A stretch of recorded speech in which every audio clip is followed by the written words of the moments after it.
আজানের সময় আকাশের দিকে তাকিয়ে একটি দোয়া পড়েন, আপনার সব দোয়া কবুল হবে। আল্লাহর কসম করে বলছি, আল্লাহর কসম করে বলছি, পরীক্ষিত আমল এগুলো শেয়ার করে দিবা। তুমি আমল না করেও সব পাবা তোমার একটা শেয়ারে।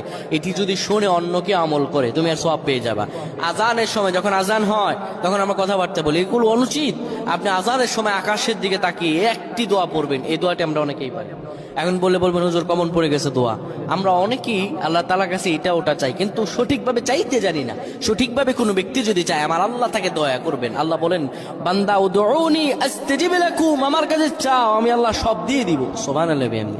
যখন আপনার আজান হয়, আজানের সময় আপনি আসমানের দিকে তাকান, তাকিয়ে আপনি বলুন, পড়তে থাকেন, আল্লাহুম্মা আনতা রাব্বি লা ইলাহা ইল্লা আনতা খলাকতানি ওয়া আনা আবদুকা ওয়া আনা আলা হাদিকা ওয়া ওয়া'দিকা মাসতাতা'তু আউযু বিকা মিন শাররি মা সানা'তু আবু'ু লাকা বিনি'মাতিকা আলাইয়া ওয়া আবু'ু বিযানবি